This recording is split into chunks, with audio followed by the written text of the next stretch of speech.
Hi, good afternoon. Welcome to the marketplace. Coming up, President John Mahama attributes city stability and inflation decline to prudent economic policies as he marks 120 days in office.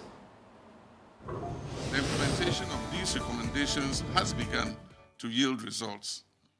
The currency is becoming fairly stable, inflation is inching downwards, and we have reduced the excessive borrowing that had become the trademark of past government.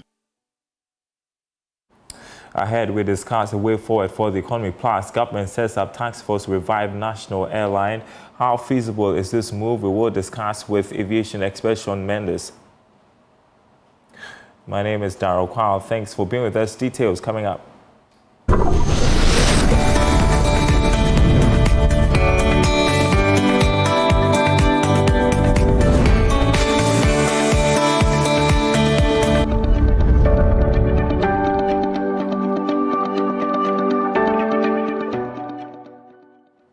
All right, thanks for staying with us, everybody. The government has taken steps to revive the national airline by appointing a 10-member task force. This task force has been assigned the responsibility of developing a comprehensive business model and operational framework for the proposed airline project. Joining me on Zoom to discuss further is aviation expert Sean Mendes. Hello, Sean. Try again if at first you don't succeed. How do you feel about the inauguration of a task force to revive Ghana's airline, national airline?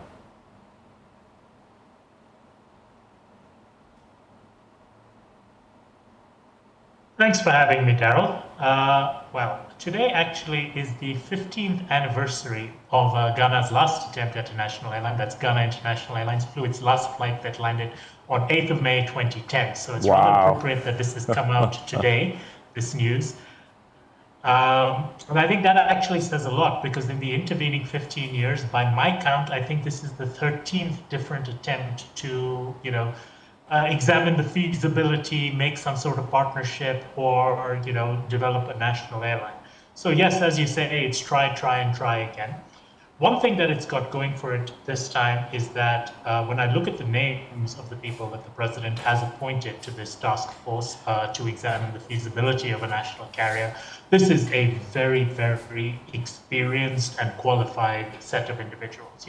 From the chairman, which is Mr. Charles Asare, Mr. Cedi, formerly from the Ministry of Transport, Ministry of Aviation, all the way down to current EG of Ghana Civil Aviation, a lot of people who've got experience both in the industry, in the regulatory, in the airport side. I think this is a very qualified group who hopefully can look at this holistically outside of political objectives, which obviously is driving this to some extent, and come up with something that whether the answer is yes, we need to do it, or no, we shouldn't do it, it should be something that is done for the right reasons. Well, based on your experience, what are the key challenges in setting up a national airline?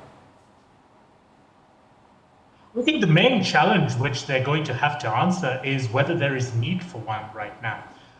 Ghana is a very well-served country in aviation terms. It's West African context. I mean, more international airlines serve Ghana than any other airport or any other country in the region. And consequently, the question is, does the government of Ghana need to get involved to start flying planes to London or New York in competition with British Airways and Delta, which might have the effect of driving these other players out of the market because they really don't want to have additional competition or so forth. So while there's definitely good intentions behind this, I think the devil is going to be in the details. And I don't think the smart answer is that the government should get in with this. I think, as I've the way for this to run is for the government to partner with the private sector and to create a facilitating environment for the private sector, whether that's a single player in the private sector, whether that's multiple players to come together to develop the objective is to develop Ghana as a hub and to develop aviation in Ghana. So does that actually require the government investing into an airline, I think, is the first question and of course needs to answer. And answering that to the satisfaction of all the stakeholders is going to be their first major challenge. And so I ask you, do you think Ghana needs a national carrier? Personally, I don't think it's necessary. Personally, I don't think governments should have a role in competing commercially with the private sector in any sector, let alone airlines. The only time a government should be getting involved in an airline is when it's providing a utility type service, providing service to areas where there is no road connectivity or for essential services in certain sectors. Other than that, government is basically taking taxpayer money, and private airlines, AWA, Passion, are private airlines who pay taxes. And effectively, government is taking their taxpayer money to fund a competitor to them. And I don't think that's the role that a government should be playing. Yeah, and also given the financial strains post-COVID-19, it makes you wonder if it is a realistic time to invest in a national carrier, Sean. Oh, it's not. And, to be perfectly honest, the government of Ghana does not have sufficient money to put into a carrier for it to be successful. Ghana International Airlines failed because there was insufficient capitalization. Now, that came about because of a dispute between the government of Ghana and the private sector shareholders. So that was a bit of a mess. But, in today's world, you will need upwards of $500 million. And quite honestly, given Ghana's overall economic position today, there is not $500 million of spare cash lying around for the government to, start paying to Boeing or Airbus or Embraer to buy planes with. And so I personally don't see that. But, there are arguments to be made that there is a need for a government-backed airline for stability in the sector and for better connectivity. And, depending on what this task force comes up with as an idea, I'll decide at that point whether to support it or not.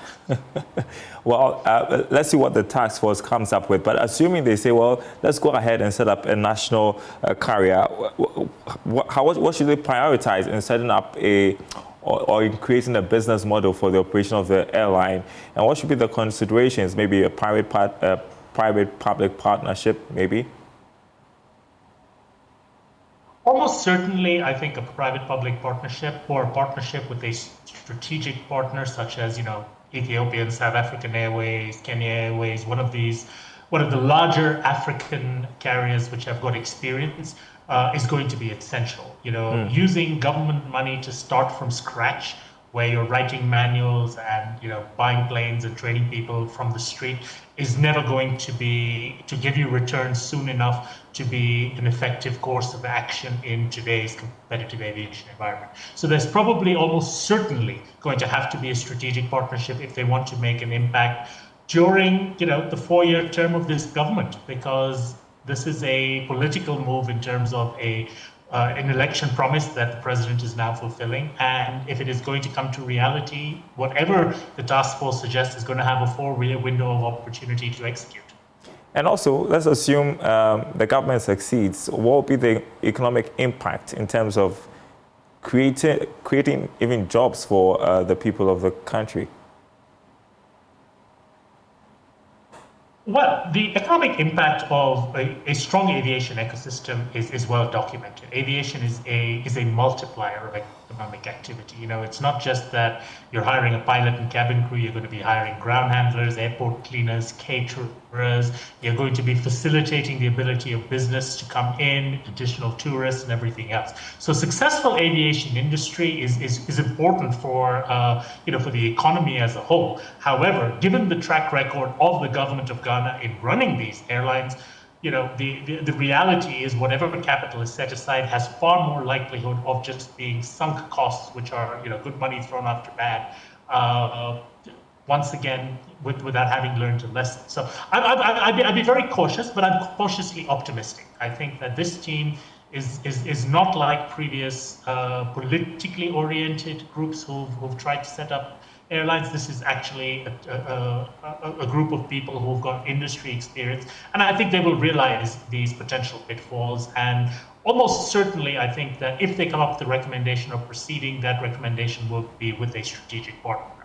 All right. Thank you so much for joining us, Sean Mendes. Always appreciate your time and your perspective on aviation matters.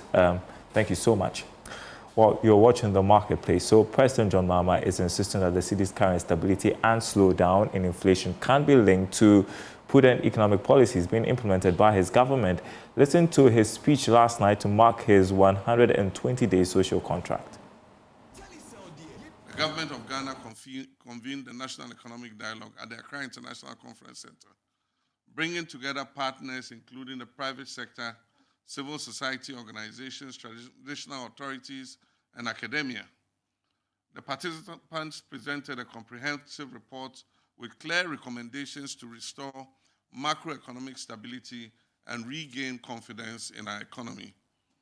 These included enhancing fiscal and monetary coordination, reviewing the foreign exchange regime, implementing major tax reforms, overhauling the public financial management system, reforming state-owned enterprises, strengthening expenditure controls, establishing a credible medium-term expenditure framework, promoting strict fiscal discipline on the part of government, and aggressively pursuing inclusive growth.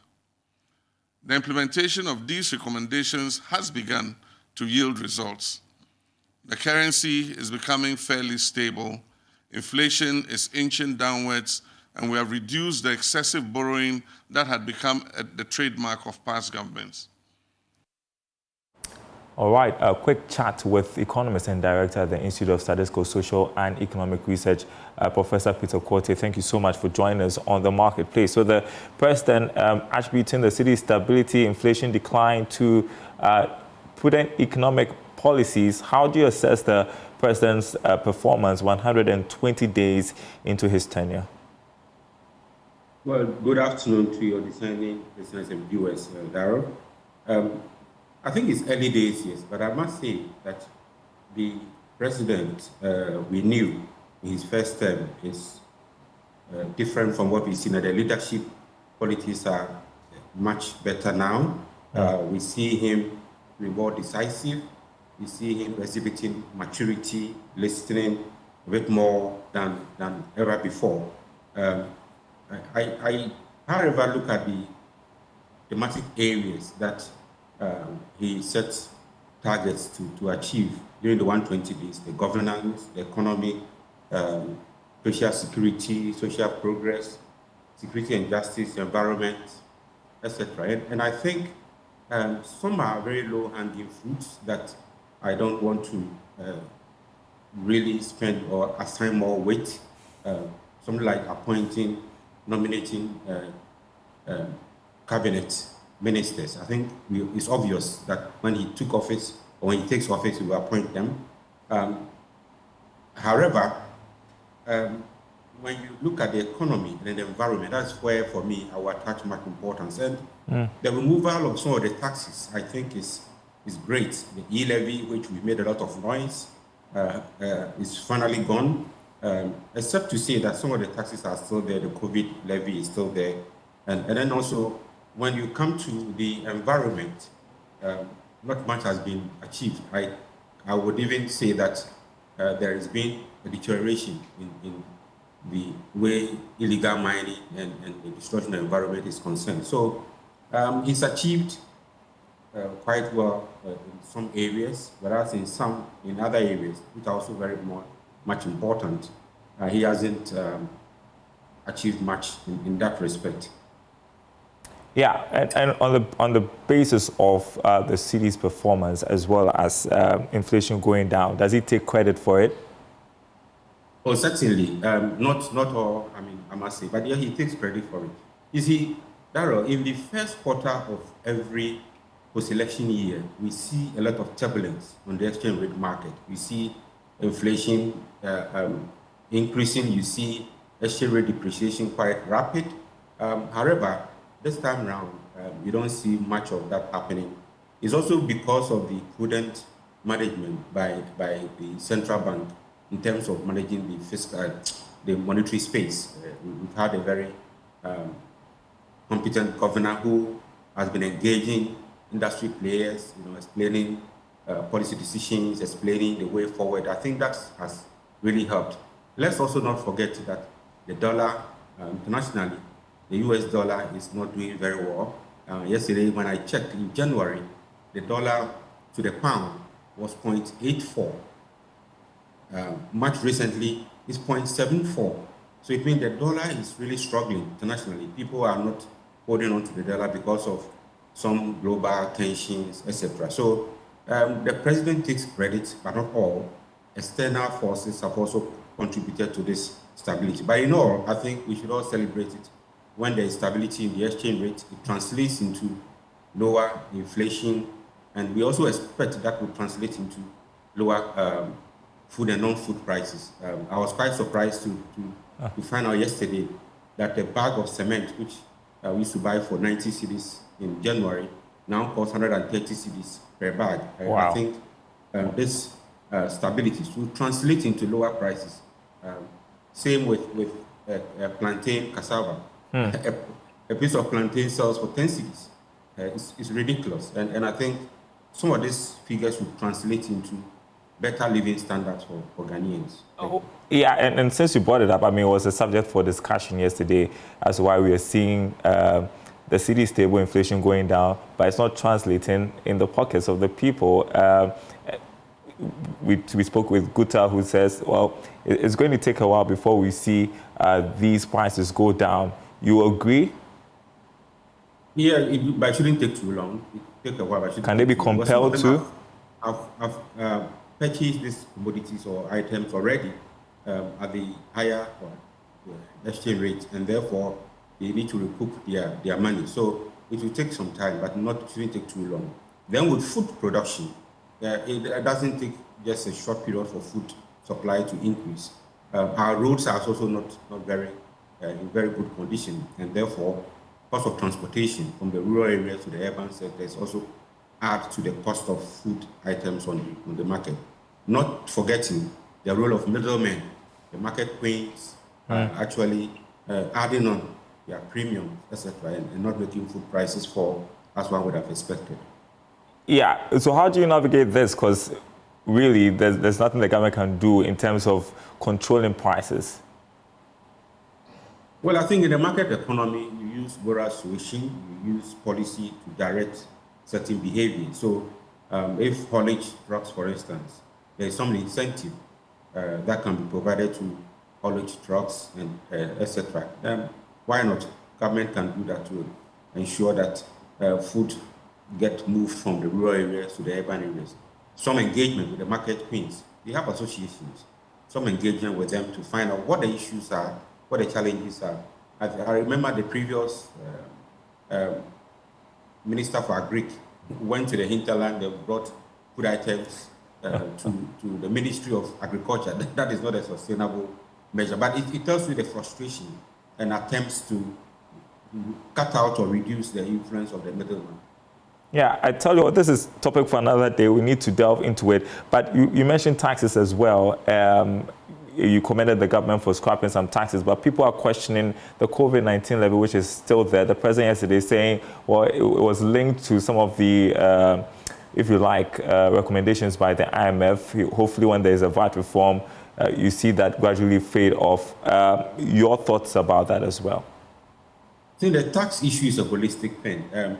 I was quite surprised to see the bold attempt to scrap some of these taxes, because the IMF program hinges on revenue mobilization, expenditure rationalization. So if you are removing taxes, certain taxes, then what is the option?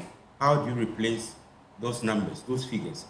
COVID-19 levy attracts over 3.6 billion cedis or more. Now, if you take that out, where are you going to find money to supplement or substitute that? And that is, I think, let's face facts, that is a major issue. That is why government cannot take out COVID-19 levy immediately. It has to find an alternative measure or source to replace COVID-19 levy. And of course, I agree. IMF program requires that our revenue GDP ratio has a certain threshold, our expenditure GDP ratio at a certain threshold, our fiscal deficit should also be within a certain threshold, and therefore you cannot be removing taxes all the time when you don't have a clear alternative substitute. Yeah, the 24-hour economy policy was a major one. We've seen slow progress on that. The president saying we're still working out some paperwork. Are you still upbeat about the prospects of this policy? You know, I've said it, and the time I said this prior to the elections, I believe some people did not misunderstood me or did not appreciate the point I was making. 24-hour economy is not a very short-term solution. It should be something that should be integrated within a medium-term framework. So you cannot, within a year, come to power and see the outcomes of a 24-hour economy. There are a lot of things that has to be done. Policy that will guide it, putting in the necessary infrastructure, security, even market. If you produce, you double your production. Is there a market for it? No, all these things have to be done before you can really feel the impact of the 24-hour economy. So I'm not surprised that we are not seeing much. But this is something that it is well done, it's well coordinated with the policy at hand. We will see some improvement. But already some sectors are operating. The health sector is operating. Some transport owners are operating 24 hours. But I think we can do more. The manufacturing sector, for instance, if there's a ready market, if utility or power is guaranteed, if security is guaranteed, they can enhance production. And then we can even supply to the sub-region or to other parts of the world. But it's something that will not see major impact or results this year. More of a policy, more of planning, more of planning the activities, and then planning resources, and then executing. So we are likely to see more results from next year and beyond. And beyond 120 days, where should the focus be in improving the economy? Well, the things that have been said, I mean, the things that are in the budget statement, if really government is able to implement them, then I see some progress to be made. So there are a lot of policies in there. Ghana, we are good at providing or making policies, but when it comes to implementation, we are found wanting. I see the government also coming up with other things, the code of conduct for public sector workers, lean and efficient government. There are a lot in there, a lot within the 120 days that have been said. But one would want to see that, for instance, if you appoint 60 ministers, you don't appoint more CEOs and advisors and all other appointees. So we are yet to see the numbers. I think I encourage government to share the numbers of CEOs, of advisors in the president's office, government appointees, etc. How much it's going to cost us? Then we compare with previous budgets to see how well we are doing on that. But it's a good signal. The president is signaling. What is signaling is good, even if it's not been implemented. The signal alone is good for stability. But I encourage him to pursue this and ensure that all what has been said is done. Let's implement what is in the budget. Those that are feasible and reasonable. Some I don't think they are reasonable. Some I think we should not, but they've been implemented already. For instance, paying tuition fees for tertiary students. I doubt if that's our priority. When there are a lot of students sitting under trees, when universities are suffering, they don't have accommodation. We can barely accommodate 20% of those we enroll, and we are rather paying school fees for. I think we should reprioritize some of this. But others are really good, and I encourage the president and his appointees to continue to remain prudent, continue to show the way, so that we make the Ghana a better place, the Ghana we want. This is the only country we have as a people. That's our hope, isn't it? Thank you so much, Professor Peter Quartey. I know you have to run into another meeting. I appreciate that you could spend some time with us. Always a pleasure to speak with you. That's the Marketplace. Headed for a short break. We'll be right back.